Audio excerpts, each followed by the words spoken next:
బాహుబలి ప్రాణం పోసి పెంచుకున్న నా బిడ్డ తన కోసం ఆ పరమశివుడు రాసిన గమ్యమేంటో అప్పుడు నాకు తెలియలేదు.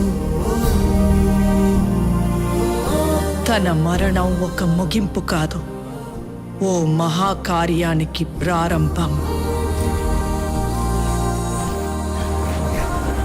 తన గమ్యం యుద్ధం, భూత వర్తమాన భవిష్యత్ కాలాలని శాసించి దేవాసుర సంగ్రామం. తప్పుకో విశాసుర, బాహుబలికి శిక్ష తప్పదు. సోదరా ఇంద్ర, నీకు బాహుబలి కావాలంటే నన్ను గెలిచి తీసుకో.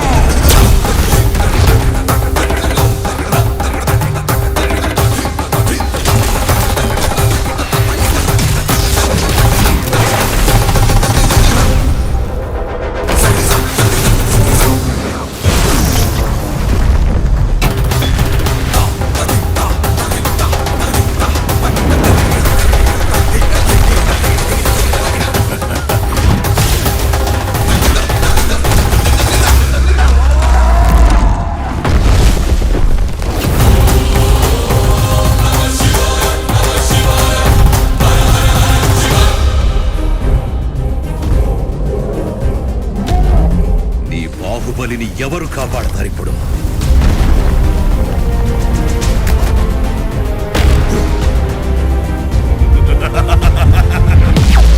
జై మహాకాల! అదే ప్రశ్న ఇంద్ర, ఇప్పుడు నిన్నెవరు కాపాడతారా అని. ఈ 14 లోకాల మనుగడ ఒకే ఒక మానవుడి చేతిలో. ఆ శక్తి పేరే